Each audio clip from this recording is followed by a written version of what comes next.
안녕하십니까? 지혜의 숲에서 길을 찾는 여러분과 함께하는 시간입니다. 당신은 스스로를 인생이라는 이야기의 작가라고 생각하십니까? 혹시 누군가 미리 써놓은 각본을 그저 읽고 있는 배우는 아니었을까요? 대부분의 사람들이 평생 마주하기를 거부하는 진실이 하나 있습니다. 당신이 사랑하는 사람들이 당신에게 거짓말을 해왔다는 사실입니다. 하지만 더 끔찍한 것은 당신 자신이 스스로에게 훨씬 더 많은 거짓말을 해왔다는 점입니다. 이것은 비난이 아닙니다. 이것은 생물학이고 생존이며 바로 인간의 본성입니다. 우리는 이성으로 행동하지 않습니다. 우리는 고통으로 인해 움직입니다.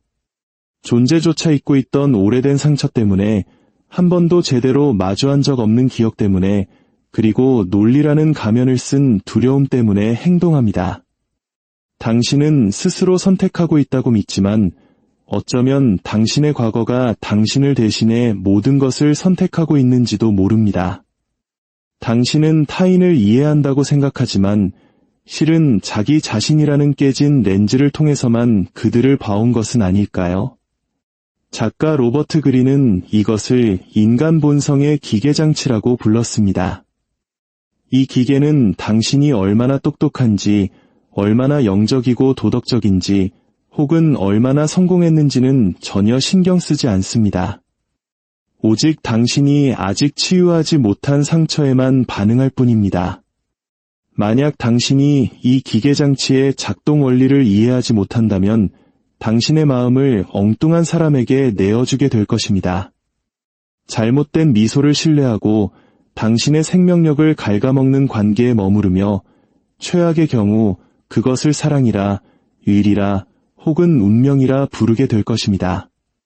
하지만 만약 당신이 명확하게 보는 법을 배운다면 가면 뒤를 꿰뚫어 보고 타인이 통제할 수 없는 미세한 신호들을 읽어낼 수 있다면 모든 공간은 전략의 장이 되고 모든 갈등은 정보가 되며 모든 배신은 당신 자신을 비추는 거울이 될 것입니다. 이것은 심판에 대한 가르침이 아닙니다. 명확함에 대한 수업입니다. 그리고 명확함은 결코 편안하지 않습니다. 차갑고 날카롭습니다. 하지만 바로 그것이 당신을 구할 것입니다. 오늘 우리는 인간 본성의 9가지 법칙을 탐험할 것입니다. 타인으로부터 당신을 보호하기 위해서가 아니라 당신 자신으로부터, 그리고 우리는 모든 것을 장악해온 당신의 일부, 당신에게 가장 많은 거짓말을 하는 존재, 바로 감정에서부터 시작하겠습니다. 첫 번째 법칙, 당신의 감정적 자아를 지배하십시오. 당신은 스스로를 통제하고 있다고 말하지만 한번 자신을 관찰해 보십시오. 보낸 메시지에 한참 답이 없을 때, 누군가 당신의 말을 중간에 끊었을 때, 혹은 침묵이 당신이 견딜 수 있는 것보다 길어질 때 당신은 논리적으로 반응하지 않습니다. 훨씬 더 오래되고 깊고 원초적인 무언가로부터 반응합니다. 바로 상처 입고 완전히 치유되지 못한 두려움에 찬 당신의 반응적인 자아로부터 말입니다. 이것은 결함이 아닙니다. 생물학입니다. 로버트 그린은 이것을 비이성성의 법칙이라 부릅니다. 그리고 이 법칙은 당신이 감히 인정하는 것보다 훨씬 더 많은 영역에서 당신의 삶을 지배하고 있습니다. 우리는 스스로 삶을 계획하고 의식적인 선택을 내리며 논리적이고 전략적이며 침착하다고 상상하고 싶어 합니다. 하지만 진실은 우리는 감정에 의해 지배당한다는 것입니다. 이성이라는 것은 당신의 변형계가 당신이 침착하다고 믿게 만들기 위해 쓰는 의상, 즉 가면일 뿐입니다.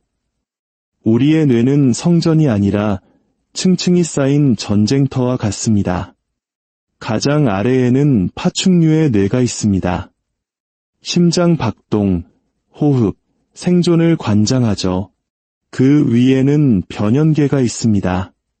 감정, 두려움, 욕망, 수치심이 이곳에 자리합니다. 그리고 가장 꼭대기에야 비로소 신피질, 즉 논리, 언어, 성찰의 영역이 존재합니다. 하지만 여기에 함정이 있습니다. 무언가가 당신을 자극할 때 가장 아래층이 먼저 발화합니다. 당신의 몸이, 당신의 마음이 따라잡기, 코르티솔과 아드레날린이 분비되고 분노와 공포가 홍수처럼 밀려옵니다. 논리가 현장에 도착했을 때 그것은 결정을 내리는 것이 아니라 이미 벌어진 감정의 폭발을 정당화하고 있을 뿐입니다. 당신이 내뱉은 말을 후회하고 소중한 것을 파괴하고 사랑하는 사람에게 상처를 준 뒤에 내가 왜 그랬을까라고 감정이 먼저 행동하고 이성은 그 뒤를 수습할 뿐이기 때문입니다. 하지만 진정으로 이성적인 사람은 감정을 죽이지 않습니다. 억누르지도 않습니다. 그들은 감정을 수평선 너머의 폭풍처럼 관찰하고 대비합니다. 이것이 당신의 첫 번째 임무입니다. 당신 내면의 폭풍을 관찰하고 당신의 감정 날씨를 추적하십시오. 질문을 받으면 방어적으로 변합니까? 무시당하면 움츠러듭니까? 오해를 받으면 폭발합니까? 이것은 단순한 기분이 아닙니다. 이것은 프로그램입니다. 어린 시절에 쓰여지고 트라우마로부터 다운로드되었으며 침묵으로 강화된 오래된 프로그램들입니다. 당신이 선택하지 않았지만 당신은 계속해서 그것을 실행하고 있습니다. 비이성적인 자아는 변명 뒤에 숨습니다. 그냥 피곤해서 그래, 스트레스가 많아서 그래, 아닙니다. 당신은 무방비 상태에 놓인 것이고 태고의 무언가가 당신의 운전대를 잡고 있는 것입니다. 그렇다면 어떻게 해야 할까요? 첫째, 당신의 편향을 인지하십시오. 그것은 결함이 아니라 세상을 보는 필터입니다. 확증 편향은 당신의 믿음을 위협하는 모든 정보를 차단합니다. 집단 편향은 진실을 배신하더라도 소속 집단의 동의를 갈망하게 만듭니다. 신념 편향은 내가 강하게 느끼니까 이게 분명 옳아라고 속삭입니다. 비난 편향은 실패의 원인을 외부로 돌려 당신의 자아를 보호합니다. 그리고 가장 유혹적인 우월 편향은 나는 대부분의 사람보다 나아라고 말하며 당신을 자신의 취약함에 눈멀게 합니다. 이 편향들을 보기 시작하는 순간 당신은 안개 속에서 걸어 나오기 시작합니다. 둘째, 반응 시간을 늘리십시오. 감정의 파도가 밀려올 때 잠시 멈추십시오. 말하지도 행동하지도 마십시오. 숨을 쉬고 한 걸음 물러나 여기서 정말 무슨 일이 일어나고 있는가? 라고 자문하십시오. 자극과 반응 사이의 그 짧은 공간에 당신의 힘이 존재합니다. 그것이 전쟁과 지혜의 차이입니다. 셋째, 당신의 비이성성을 받아들이십시오. 당신은 망가지거나 약한 존재가 아닙니다. 당신은 인간입니다. 감정은 언제나 그곳에 있을 것입니다. 하지만 그것은 진실이 아니라 신호이며 사령관이 아니라 동반자입니다. 감정을 물에 퍼지는 잉크라고 상상해 보십시오. 빠르게 퍼져나가지만 당신이 젖지만 않는다면 이내 맑아집니다. 이제 스스로에게 물어보십시오. 얼마나 많은 결정이 당신의 이성이 아니라 상처 입은 자아에 의해 내려졌습니까? 자존심을 지키기 위해 얼마나 많은 기회를 스스로 걷어찼습니까? 이겨야 한다는 자아의 욕구 때문에 얼마나 많은 사람을 밀어냈습니까? 이성적이라는 것은 냉정함이 아닙니다.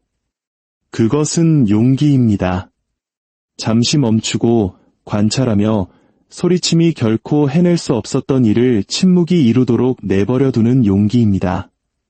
당신이 감정적 자아를 지배할 때 당신은 더 이상 타인에게, 당신의 반응에, 그리고 당신의 과거 유령들에게 조종당하지 않게 됩니다. 그리고 반응을 멈추는 순간 당신은 비로소 선택하고 설계하기 시작합니다. 이것이 첫 번째 법칙입니다. 이것을 놓치면 다른 모든 법칙은 무너져 내릴 것입니다. 두 번째 법칙, 자기애를 공감으로 전환시키십시오. 우리 모두는 나르시시스트입니다. 하지만 모든 나르시시스트가 똑같지는 않습니다.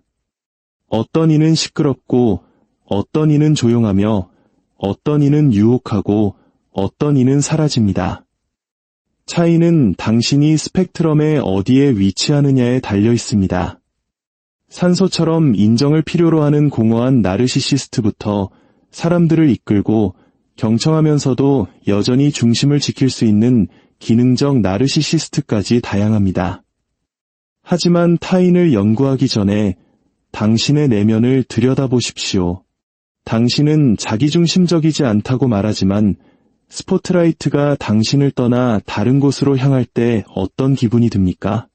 당신이 한 일에 대해 다른 사람이 칭찬받을 때, 당신의 게시물은 무시당하고 다른 사람의 게시물이 인기를 끌 때, 그 날카로운 조바심, 조용한 씁쓸함, 가슴을 찌르는 듯한 통증. 그것은 우연이 아닙니다. 당신의 그림자입니다.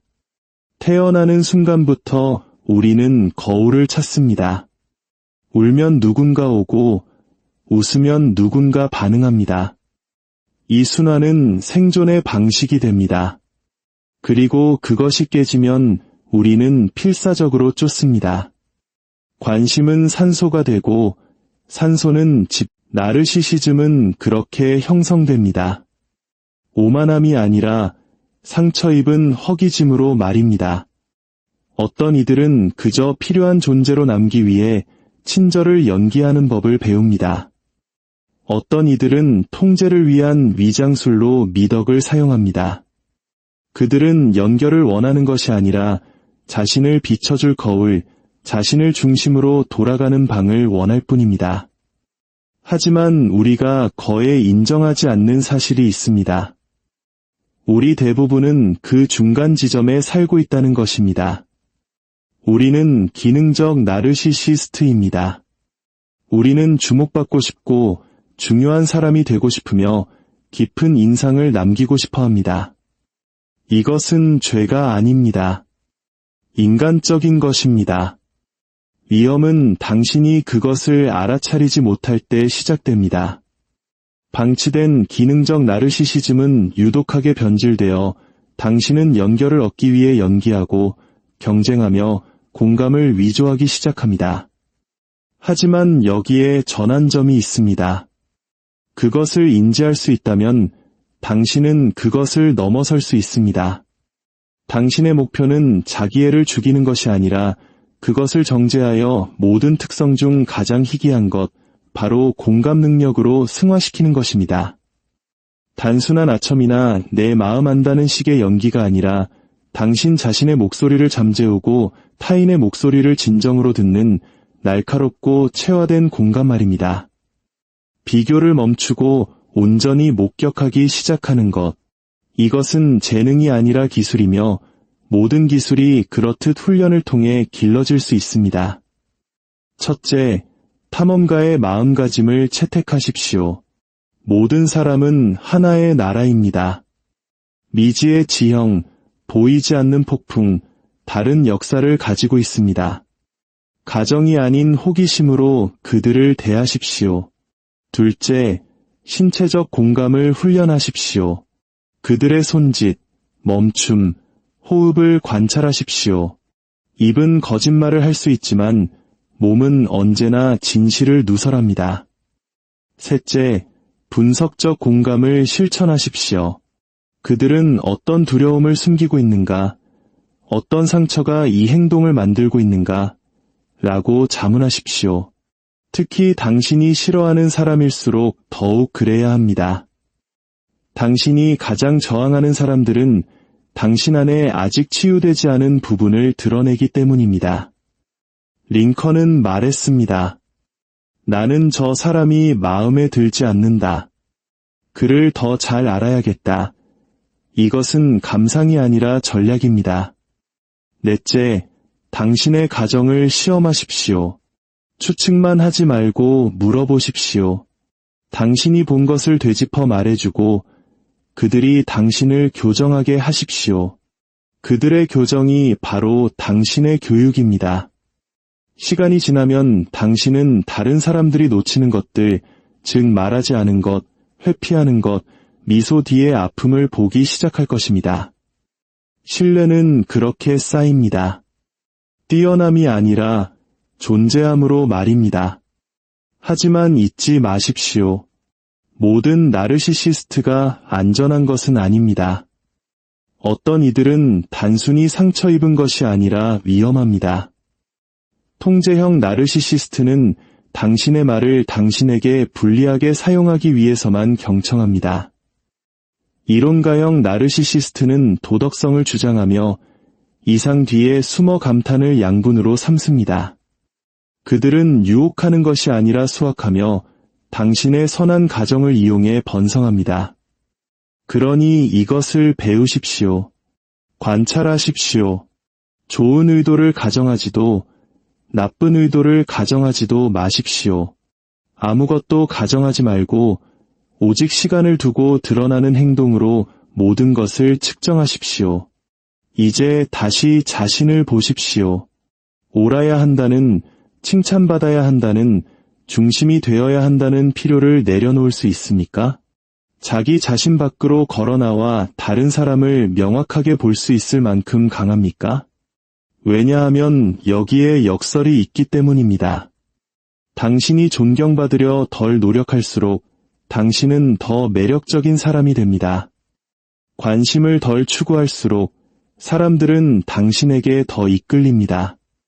왜일까요? 자아가 넘쳐나는 세상에서 공감은 힘이기 때문입니다. 영향력을 원하십니까? 여기서 시작하십시오. 듣는 것에서부터. 타인을 볼 수 있는 자가 그들을 빚을 수 있기 때문입니다. 이것이 두 번째 법칙입니다.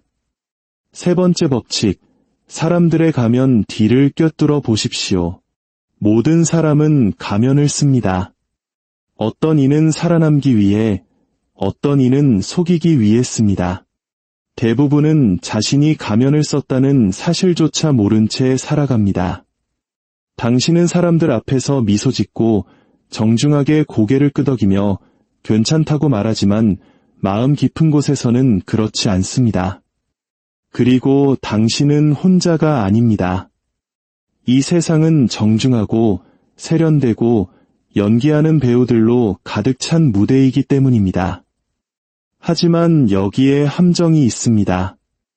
압박감 속에서 가면은 언제나 균열을 보입니다. 너무 길게 머무는 시선, 결코 눈까지는 닿지 않는 미소, 문장 중간에 긴장하는 목소리, 이것들은 누출된 신호입니다.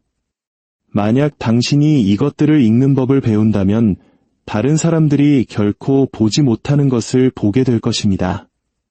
마키아벨리는 이를 알았습니다. 그는 경고했습니다.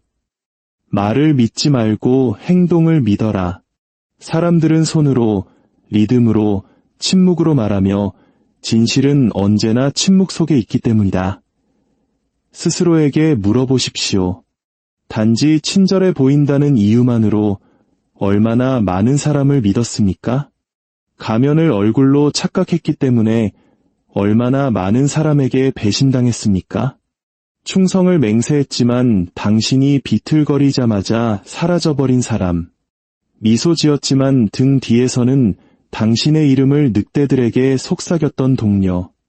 당신이 떠오르기 시작할 때까지만 당신을 응원했던 친구.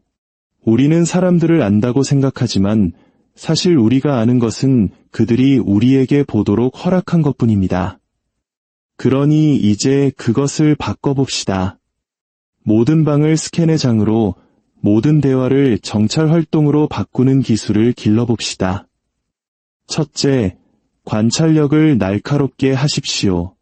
아주 작은 것부터 시작하십시오. 찰나의 반응인 미세 표정, 억지 미소, 어깨의 긴장, 꼼지락거리는 손가락, 대답하기 전에 반박자 늦은 지연, 말을 마친 뒤에 한숨. 사람들은 그 사이의 순간들에서 자신을 드러냅니다. 둘째, 그들의 기준선을 설정하십시오. 그들이 평온할 때 어떻게 행동합니까? 아무도 보지 않을 때 어떻게 움직입니까? 이제 그들이 질투하거나 이협받거나 정체가 드러났을 때 그 차이가 바로 그들의 진실입니다. 셋째, 행동을 전쟁터처럼 연구하십시오. 카페에 가서 말없이 사람들을 관찰하십시오. 패턴을 파악하고 왜냐하면 여기에 비밀이 있기 때문입니다. 사람들은 진실을 흘립니다. 최고의 배우조차 실수를 합니다. 아무리 연습해도 무의식은 언제나 그들을 배신합니다. 신호를 원하십니까? 여기 있습니다. 누군가 당신을 싫어할 때 그들은 거의 말로 표현하지 않습니다. 하지만 입술은 굳어지고 눈은 가늘어지며 발은 출구를 향합니다. 목소리는 단조로워지고 심지어 칭찬조차 계산된 것처럼 느껴집니다. 진정한 미소는 얼굴 전체, 즉 눈, 뺨, 에너지를 사용하지만 가짜 미소는 오직 입만 움직입니다. 이제 지배력을 관찰하십시오. 집단에서 지배적인 사람은 더 길게 말하고 더 많이 끼어들며 그들이 동등하다고 여기는 사람과만 시선을 유지합니다. 그리고 기만이 있습니다. 누군가 거짓말을 할 때 그들은 종종 과잉 보상합니다. 너무 많이 말하고 너무 많은 세부사항을 사용하며 허공을 소음으로 채웁니다. 의심이 든다면 맞서지 말고 그들이 계속 말하게 두십시오. 그런 다음 직설적인 질문을 던지고 그들의 반응을 지켜보십시오. 그 반응이 어떤 대답보다 더 많은 것을 말해줄 것입니다. 하지만 이 법칙의 두 번째 부분은 단지 타인을 꿰뚫어 보는 것이 아니라 당신 자신의 가면을 관리하는 것입니다. 이것은 거짓말이 아니라 전략입니다. 모든 것을 드러내는 것은 약점이며 신비감은 사람을 끄는 힘입니다. 당신이 하지 않는 말이 종종 당신이 하는 말보다 더 크게 울립니다. 침착하게 서고 조용한 확신을 담아 말하며 필요할 때만 미소 지으십시오. 예측 가능하게 굴지 말고 대비를 만드십시오. 때로는 사라졌다가 더 날카롭고 선명한 모습으로 다시 나타나십시오. 사람들이 궁금해하게 만드십시오. 대부분의 사람들은 너무 많은 것을 드러내지만 당신은 그 반대가 되어야 합니다. 당신이 선택한 자질만을 투영하십시오. 규율, 따뜻함, 강인함, 고요함. 무엇을 결정하든 그것을 증폭시키십시오. 사람들은 진실을 보는 것이 아니라 당신이 비추는 것을 보기 때문입니다. 쇼펜하우어는 말했습니다. 사람은 달과 같아서 한쪽 면만 보여준다.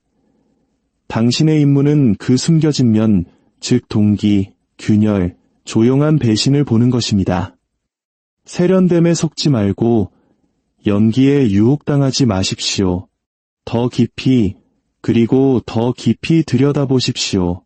세상은 진실이 아니라 진실처럼 보이는 것에 의해 움직이기 때문입니다. 이 법칙을 통달하면 당신은 더 이상 가면에게 속지 않을 것입니다. 당신은 전략적으로 당신의 가면을 쓸 것이고 그것이 바로 힘입니다. 네 번째 법칙, 사람들의 인격의 강도를 파악하십시오. 사람들은 매력을 위조할 수 있습니다. 지성을 빌려올 수도 있고 친절을 흉내낼 수도 있습니다. 하지만 인격은 위조할 수 없습니다. 적어도 오래는 못 갑니다. 압박감 속에서 불이 꺼졌을 때 인격의 본질은 드러나게 마련입니다. 우리는 연기, 좋아요, 릴스, 잘 포장된 브랜드의 시대에 살고 있습니다. 하지만 누군가가 게시하는 것과 그 사람이 누구인지는 거의 일치하지 않습니다. 인격은 빛 속에서 보이는 것이 아니라 어둠 속에서 나타나는 것입니다. 아무도 보지 않을 때, 보상이 사라졌을 때, 가면이 떨어지고 본능적인 반응이 튀어나올 때 말입니다. 스스로에게 물어보십시오. 아무도 당신에게 보상해주지 않을 때, 배신당했을 때, 지루할 때, 그리고 패배했을 때 당신은 어떻게 행동합니까? 그것이 당신의 인격입니다. 당신의 스타일이나 의도가 아니라 이기 상황에서의 당신의 기본 설정과 말입니다. 대부분의 사람들은 이런 식으로 생각하지 않습니다. 그들은 인격이 타고난 특성이라고 가정하지만 그렇지 않습니다. 인격은 선택들이 모여 만들어진 패턴이며 고난 속에서 단련되고 당신이 반복하고 반응하고 후퇴하는 방식 속에 새겨집니다. 운명을 결정하는 것은 행운도 IQ도 재능도 아닌 바로 인격입니다. 인격은 어린 시절의 사소한 습관에서부터 시작됩니다. 무엇 때문에 칭찬받았는지, 무엇 때문에 벌받았는지, 그리고 소속되기 위해 무엇을 억눌러야만 했는지, 당신은 그것이 보이지 않을 때까지, 원래 내 모습이 그래라고 부를 때까지 그것을 들이마십니다. 하지만 그것은 당신 본연의 모습이 아닙니다. 그것은 당신에게 설치된 프로그램이며 성찰하지 않는 한 당신의 감옥이 됩니다. 그렇다면 누군가의 인격을 어떻게 읽을 수 있을까요? 압박감에서부터 시작하십시오. 일이 뜻대로 풀리지 않을 때 그들은 어떻게 반응합니까? 공황에 빠집니까? 아니면 잠시 멈춥니까? 비난합니까? 아니면 성찰합니까? 무너집니까? 아니면 적응합니까? 이제 관계를 보십시오. 협력할 수 있습니까? 비판을 감당할 수 있습니까? 성장합니까? 아니면 마음의 문을 닫아버립니까? 강한 인격을 가진 사람들은 참나무와 같습니다. 바람에 휘어질지언정 부러지지는 않습니다. 폭풍이 오래 머물러도 말입니다. 하지만 약한 인격은 갈대와 같습니다. 부서지기 쉽고 반응적이며 항상 칭찬을 구하고 결코 한자리에 머물지 못하며 뿌리내리지 못합니다. 위험한 점은 약한 인격은 종종 매력, 카리스마, 반짝임과 함께 나타난다는 것입니다. 하지만 시간이 지나면 균열이 생기고 그 균열이 벌어질 때 대가를 치르는 것은 바로 당신입니다. 그렇다면 무엇을 주시해야 할까요? 유형에 대해 이야기해 봅시다. 첫째, 통제에 집착하는 완벽주의자. 모든 것을 세세하게 관리하고 강박을 탁월함으로 착각하며 제대로 해야 한다는 명분 아래 자신과 주변 모든 사람을 불태웁니다. 둘째, 끊임없이 반항하는 저항가. 권위를 싫어하지만 구조도 싫어하며 혼돈을 자유와 동일시하고 책임감을 억압이라 부르며 규칙과 싸우고 발전을 망칩니다. 셋째, 모든 것을 개인적으로 받아들이는 사람. 평범한 말이 공격이 되고 무심한 시선이 거절이 됩니다. 당신은 결국 살얼음판을 걷게 되고 그럼에도 불구하고 그들의 이야기 속악당이 됩니다. 넷째, 드라마 자석. 그들의 삶은 항상 불타고 있습니다. 그들은 평화를 원하지 않고 비극의 중심 무대를 원합니다. 해결책은 그들을 지루하게 만들고 혼돈이 그들의 안식처입니다. 다섯째, 말만 앞서는 사람. 소리 내어 꿈을 꾸고 달을 따다 주겠다고 약속하지만 실행은 변명으로 대신합니다. 그들은 사명을 원하는 것이 아니라 관객을 원합니다. 여섯째, 모든 것을 성적인 대상으로 보는 사람. 모든 것이 유혹, 시험, 게임이 됩니다. 관계는 조종이 되고 그들은 친밀감이 아니라 정복만을 원합니다. 일곱째, 떠받들어져 자란 왕자 또는 공주. 칭찬을 먹고 자라 모든 것을 당연하게 여기고 아무 것에도 감사하지 않습니다. 거절당하면 분노합니다. 세상이 자신에게 빚졌다고 믿기 때문입니다. 마지막으로 도덕주의자. 미덕을 설파하고 타인을 비난하지만 가면 뒤에는 시기, 수치심, 모순이 숨어 있습니다. 만약 누군가에게서 이러한 징후를 본다면 붕괴를 기다리지 마십시오. 그것은 반드시 오게 되어 있습니다. 만약 당신 자신에게서 그것을 본다면 움츠러들지 말고 그저 깨어나십시오. 그렇다면 무엇을 해야 할까요? 먼저 당신 자신의 인격을 아십시오. 압박 속에서, 갈등 속에서, 지루함 속에서 그것을 시험하십시오. 당신은 사라지려니까 비난합니까? 아니면 성장합니까? 진실은 당신의 인격이 당신의 한계라는 것입니다. 당신의 운명은 저 밖에 있는 것이 아니라 바로 지금 당신 안에 있습니다. 둘째, 다른 모든 것보다 인격을 우선시하십시오. 재능보다, 아름다움보다, 카리스마보다 인격을 중요하게 여기십시오. 폭풍이 올 때, 그리고 그것은 반드시 올 것입니다. 누가 부서지고 누가 버틸지를 결정하는 것은 오직 인격뿐이기 때문입니다. 사람들이 하는 말을 믿지 말고 그들이 시간이 지나면서 압박 속에서 아무도 박수 쳐주지 않을 때 하는 행동을 믿으십시오. 그것이 사람을 읽는 방법이고 당신의 미래를 보호하는 길입니다. 이것이 네 번째 법칙입니다. 다섯 번째 법칙, 손에 잡히지 않는 욕망의 대상이 되십시오. 욕망은 논리적이지 않습니다. 감정적이고 본능적이며 비이성적입니다. 우리는 이치에 맞는 것을 원하지 않습니다. 손에 닿을 듯 닿지 않는 것을 원합니다. 그리고 비극은 이것입니다. 대부분의 사람들은 너무 쉽게 손에 잡히고 너무 솔직하고 이해받기를 너무 갈망함으로써 스스로의 매력을 파괴합니다. 그들은 정직함을 친밀함으로 투명함을 신뢰로 착각하고는 왜 아무도 더 이상 자신을 쫓지 않는지 의아해합니다. 하지만 진실은 이것입니다. 익숙함은 욕망을 죽입니다. 당신이 더 많이 드러낼수록 다른 사람들은 덜 상상하게 되고 상상할 수 없는 것은 더 이상 추구하지 않습니다. 우리는 진실함을 원한다고 말하지만 우리가 갈망하는 것은 신비감, 미지의 것, 베일, 그리고 가능성입니다. 우리는 현실이 아니라 우리가 투영한 환상을 욕망합니다. 그럼 과도한 공유를 멈추고 항상 가능한 존재가 되기를 멈추십시오. 대신 손에 잡히지 않는 존재가 되십시오. 정의되지 않는 존재가 되십시오. 따뜻하되 예측 가능하지 않게, 가깝되 끊임없이 곁에 있지는 않게, 사람들이 당신의 부재를 맛봄으로써 당신의 존재를 느끼게 하십시오. 아이가 장난감에 집착하다가 자기 것이 되는 순간 버려지는 것을 생각해 보십시오. 왜일까요? 소유가 신비감을 죽이기 때문입니다. 욕망은 소유 속에서 살아남지 못합니다.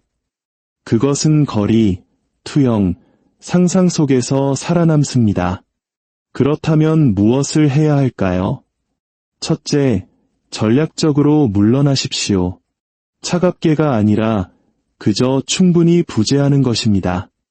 명확하게 말하되 당신의 모든 진실을 간직하십시오. 그들이 당신이 하지 않은 말에 대해 궁금해하게 만드십시오. 답이 아니라 질문을 쫓게 하십시오. 하루나 일주일 동안 사라지십시오. 설명도 죄책감도 없이 당신의 침묵이 당신의 존재보다 더 크게 말하게 하십시오. 둘째, 욕망의 경쟁 구도를 만드십시오. 우리는 다른 사람이 원하는 것을 원하고 다른 사람이 쫓는 것을 쫓습니다. 어제는 보이지 않던 그 남자가 다른 누군가가 그를 원하자마자 매력적으로 변합니다. 간과되었던 그 여자가 관심이 그녀에게 쏠리는 순간 사람을 끄는 힘을 갖게 됩니다. 이것은 허영이 아니라 사회적 증거입니다. 그것을 활용하십시오. 다른 사람들이 당신이 선망의 대상임을 보게 하십시오. 자랑하는 것이 아니라 결코 그럴 필요가 없게 함으로써 당신의 가치가 다른 사람들의 인식을 통해 울려 퍼지게 하십시오. 사업에서든 사랑에서든 권력 게임에서든 비록 말로 표현되지 않더라도 경쟁이 존재함을 느끼게 하십시오. 셋째, 매혹을 유도하십시오. 약간 위험하고 약간 금지되었으며 약간 미지인 무언가에 자신을 연결시키십시오. 사람들은 지루해합니다. 그들은 안전한 것을 원하지 않습니다. 통제되고 우아하며 의도된 위험을 원합니다. 그것을 그들에게 주십시오. 완전히 설명하지 않는 것들을 암시하십시오. 당신의 목소리에 비밀을 담고 당신의 존재가 그들이 가까이에서는 안 되지만 저항할 수 없는 무언가를 시사하게 하십시오. 이것은 거짓말이 아니라 유혹에 관한 것입니다. 그리고 유혹은 노출이 아니라 암시에 관한 것입니다. 기억하십시오. 사람들은 정보가 아니라 상상에 따라 행동합니다. 그 상상에 먹이를 주십시오. 손에 닿을 듯 말 듯한 아이디어를 던지고 통찰을 맛보게 하며 소수만이 들어갈 수 있는 숨겨진 세계를 암시하십시오. 일단 그들이 당신을 완전히 소유했다고 느끼는 순간 그들은 당신을 버릴 것입니다. 잔인해서가 아니라 본능 때문입니다. 우리는 이미 가진 것을 쫓지 않습니다. 잃을까 두려워하는 것, 우리가 가질 자격이 있는지 확신할 수 없는 것, 노력하지 않으면 사라질지도 모르는 것을 쫓습니다. 이것이 5번째 법칙입니다. 6번째 법칙, 당신의 관점을 격상시키십시오. 대부분의 사람들은 현재에 갇혀 살아갑니다. 반응하고 과도하게 생각하며 지금이라는 순간에 잠식당합니다. 그들은 과거를 두려워하고 순간을 쫓으며 미래를 잊습니다. 그리고는 왜 삶이 혼란스러운지, 왜 발전이 손가락 사이로 빠져나가는지, 왜 한 걸음 나아가는 것이 마치 수렁에 빠지는 것처럼 느껴지는지 의아해합니다. 하지만 진실은 눈이 먼 것은 세상이 아니라 그들의 관점이라는 것입니다. 그들은 산 위에 서 있는 것이 아니라 계곡에서 기어 다니고 있습니다. 긴급함에 갇히고 도파민에 중독되고 즉각적인 것에 집착합니다. 계곡 아래에서는 안개만 보일 뿐이지만 더 높이 올라가면 모든 것이 변합니다. 지나온 길이 보이고 앞에 놓인 위험이 보이며 전에는 알아채지 못했던 우회로가 보입니다. 관점은 고도이며 고도는 힘입니다. 이제 주변을 둘러보십시오. 사람들은 분 단위로, 반응 단위로 살아가고 있습니다. 스크롤하고 새로 고침하며 중독자처럼 업데이트를 쫓습니다. 이것은 인식이 아니라 지식인 척하는 소음의 끝없는 흐름일 뿐입니다. 명확함이 아니라 혼란입니다. 이것이 그들이 사기에 넘어가고 좋은 관계를 망치고 쾌락을 위해 발전을 포기하는 이유입니다. 그들의 마음은 전략적인 것이 아니라 즉각적인 것에 훈련되어 있기 때문입니다. 그들은 5년 뒤에 어떤 대가를 치를까?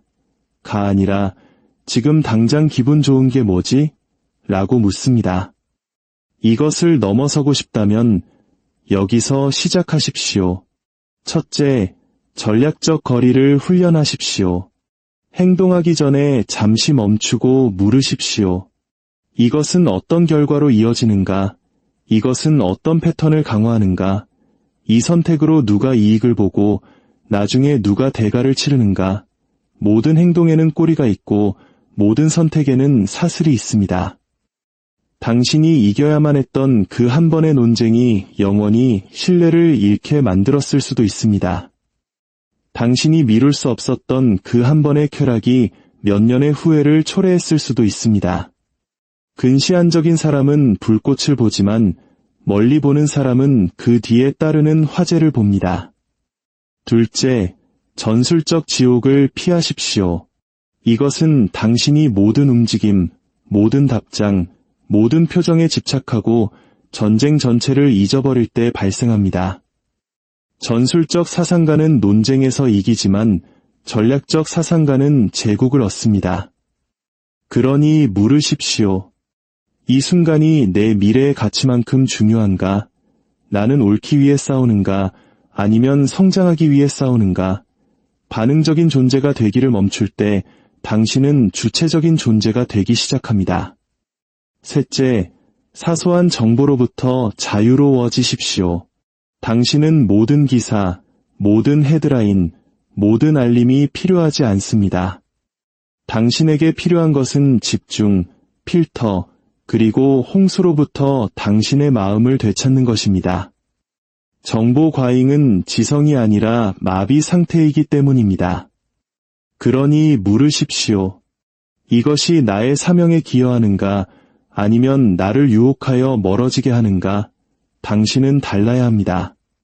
안개를 넘어, 소음을 넘어, 얕은 긴급함의 무리를 넘어 더 높이 올라가십시오. 정상에서는 더 멀리 볼 뿐만 아니라 더 명확하게 볼 수 있기 때문입니다. 그리고 일단 명확하게 보기 시작하면 당신은 더 이상 통제당할 수 없습니다. 이것이 6번째 법칙입니다.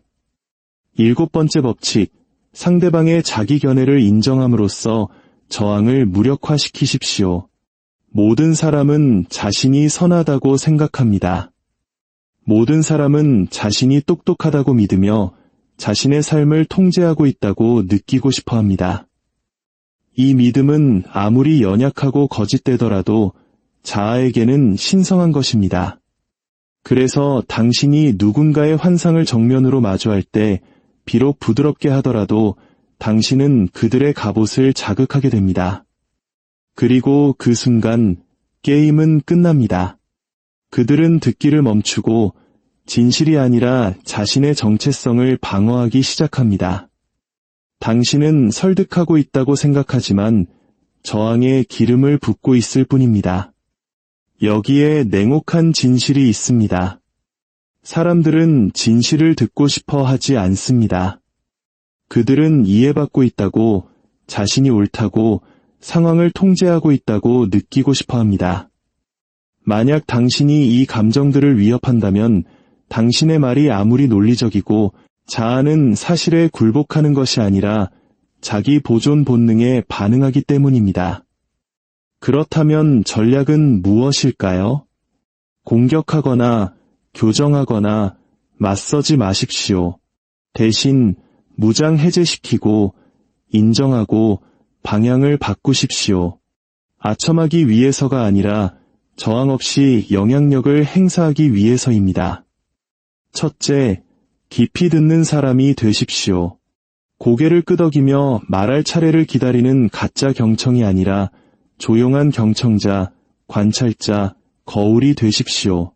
그들이 말하게 하고 설명하게 하고 스스로 희귀한 무언가를 드러내고 있다고 믿게 하십시오. 사람들은 경청받고 있다고 느낄 때 방어벽을 낮추기 때문입니다. 그리고 그 경계가 무너질 때 변화가 시작될 수 있습니다.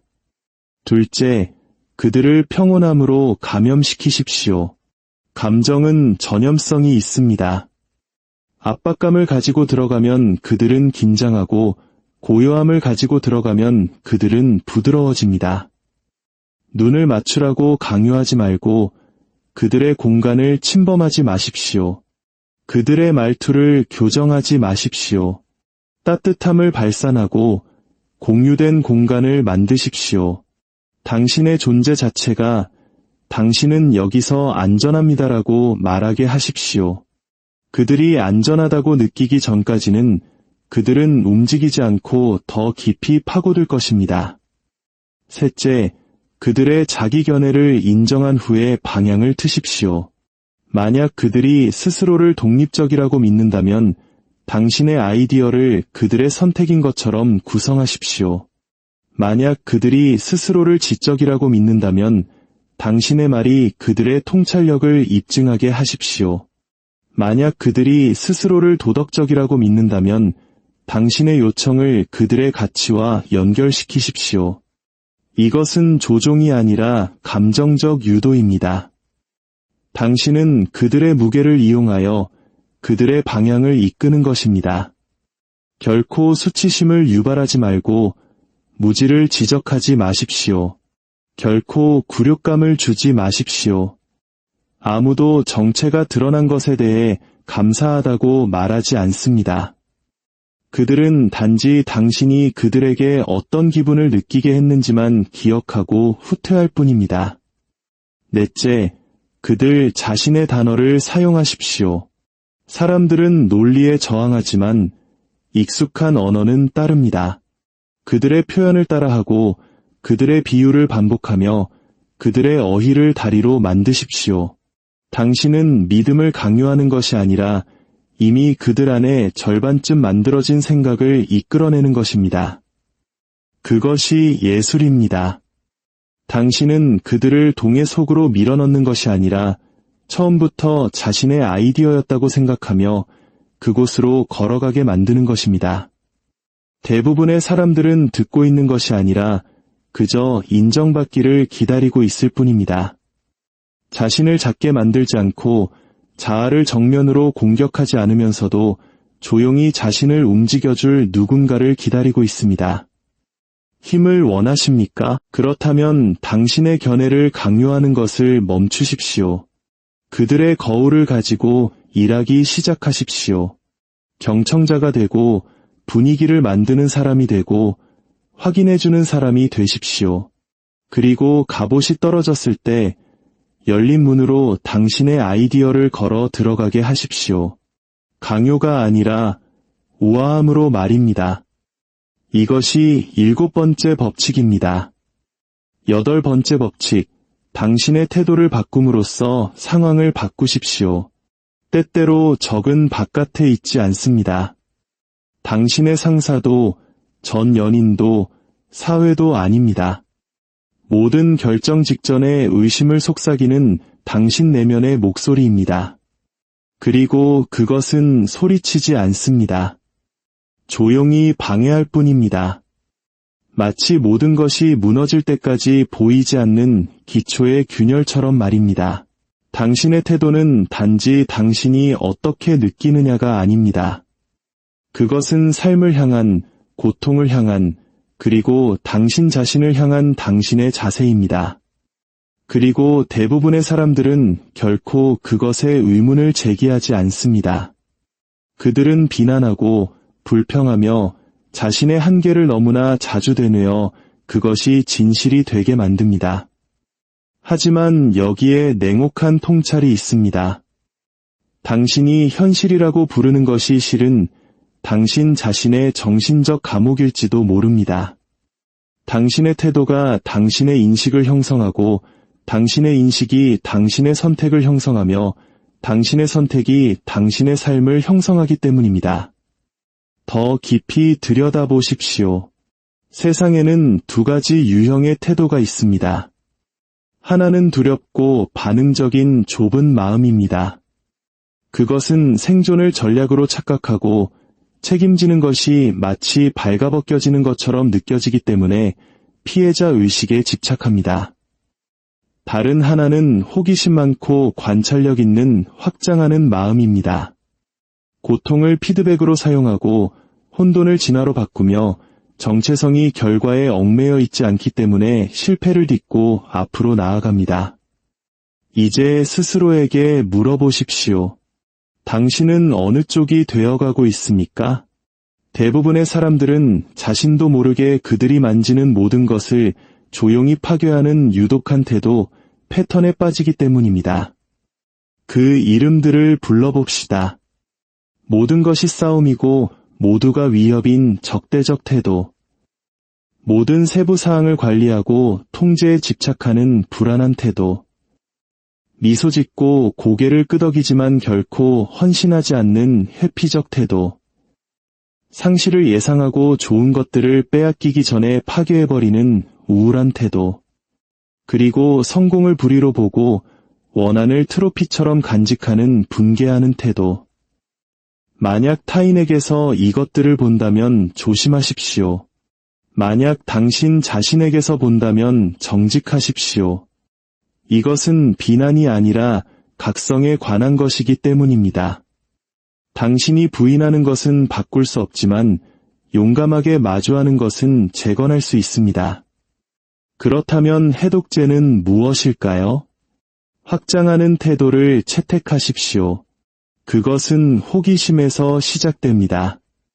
내가 보지 못하고 있는 것은 무엇인가? 내가 이 패턴에 어떻게 기여하고 있는가? 이 상황을 개인적으로 받아들이지 않는다면 어떻게 보일까? 라고 물으십시오. 피해자 역할을 거부하십시오.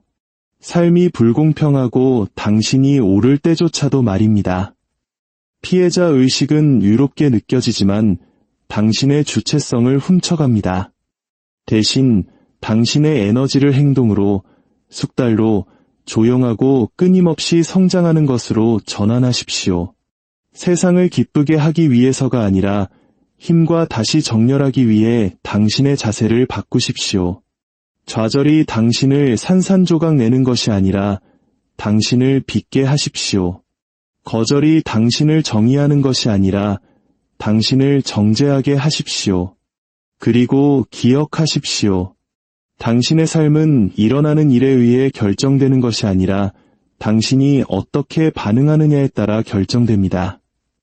그 반응이 태도이고 태도가 모든 것입니다. 이것이 8번째 법칙입니다. 9번째 법칙, 당신의 어두운 면과 마주하십시오. 대부분의 사람들은 보이는 그대로의 사람이 아닙니다. 심지어 자기 자신에게조차도 말입니다. 그들은 미소 짓고 부드럽게 말하며 친절하게 행동합니다. 하지만 그 표면 아래에는 다른 무언가가 살고 있습니다. 더 어둡고 그들이 묻어버리려 했지만 결코 그럴 수 없었던 무언가 말입니다. 칼 융은 그것을 그림자라고 불렀습니다. 부정당한 자아. 당신이 존재하지 않는 척하는 당신의 일부입니다. 그것은 악이 아니며 괴물도 아닙니다. 인간적인 것이고 실제하며 강력합니다. 그것은 당신의 시기, 분노, 권력욕, 인정욕구, 지배하려는 갈망, 파괴하려는 욕망을 담고 있습니다. 그리고 당신이 그것을 더 억압할수록 그것은 자기 파괴, 중독, 그리고 당신이 성격에 맞지 않았다고 맹세하는 갑작스러운 폭발로 더 많이 새어나옵니다. 하지만 그것은 성격에 맞지 않았던 것이 아니라 단지 인정받지 못했을 뿐입니다. 당신이 부인하는 것이 스스로에게 물어보십시오. 후회할 말을 하고 좋은 것을 망치고 누군가가 너무 가까워지자 밀어낸 마지막이 언제였습니까? 그것은 실수가 아니었습니다. 당신의 그림자가 가면을 뚫고 나온 것이었습니다. 징후는 어디에나 있습니다. 자신의 규칙을 깨는 도덕주의자, 욕망을 비난하면서 비밀스러운 탐닉 속에 사는 설교자, 아무 이유 없이 폭발하는 침착한 사람, 논리 속에 숨어 취약성을 피하는 생각 많은 사람, 사람들 앞에서는 미소 짓고 뒤에서는 험담하는 매력적인 사람. 이것들은 모순이 아니라 억압입니다. 그리고 억압은 해결이 아니라 똑딱거리는 시계입니다. 그렇다면 우리는 무엇을 해야 할까요? 도망치기를 멈추고 숨기를 멈추십시오. 거울을 들여다보십시오. 잘 닦인 거울이 아니라 금이 간 거울. 당신이 보고 싶어 하지 않는 것을 보여주는 그 거울을 말입니다. 첫째, 그림자를 보십시오. 무엇이 당신을 자극합니까? 어떤 모욕이 유독 깊이 파고듭니까? 다른 사람의 어떤 특성이 비이성적인 혐오감을 불러일으킵니까? 그것은 그들이 아닙니다. 당신이 추방한 당신의 일부입니다. 시기는 거울이고 분노는 기억이며 투영은 고백입니다. 둘째, 그림자를 껴안으십시오. 당신은 빛만으로 이루어져 있지 않습니다. 당신은 미덕만으로 이루어져 있지 않습니다. 당신은 복잡성 그 자체입니다. 그리고 그것은 부끄러운 것이 아니라 인간적인 것입니다. 목표는 순수함이 아니라 온전함입니다. 어둠은 적이 아닙니다. 부정하는 것이 적입니다. 셋째, 그림자를 탐험하십시오. 맹목적으로 행동하지는 말되 억누르지도 마십시오. 그것에 대해 쓰고 소리내어 말하고 예술로, 일로, 불꽃으로 바꾸십시오. 통합된 그림자는 날카로움, 존재감, 힘이 되기 때문입니다. 넷째, 해를 끼치기 위해서가 아니라 보호하기 위해 그림자를 사용하십시오. 당신의 경계를 지키고 침묵이 약점이 될 때 말하고 죄책감 없이 아니오라고 말하기 위해 말입니다. 때로는 친절히 학대를 부르고 부드러움이 짓밟히기 때문입니다. 그런 순간에 당신에게 필요한 것은 더 많은 평화가 아니라 더 많은 깊이, 더 많은 날카로움, 더 많은 진실입니다. 이것은 더 나은 사람이 되는 것에 관한 것이 아닙니다. 온전한 사람이 되는 것에 관한 것입니다. 더 이상 조각나지 않고 부끄러워하지 않으며 완전히 의식하고 복잡하며 최선의 방식으로 위험한 존재가 되는 것. 당신이 당신의 어둠을 통합할 때 당신은 악해지는 것이 아니라 흔들리지 않는 존재가 됩니다. 이것이 9번째 법칙입니다. 당신은 여기까지 왔습니다. 그것만으로도 당신은 이미 남다릅니다. 대부분의 사람들은 이렇게까지 깊이 들어오지 않을 것이기 때문입니다. 그들은 클릭해서 나가고 스크롤하며 거울을 피합니다. 하지만 당신은 남았습니다.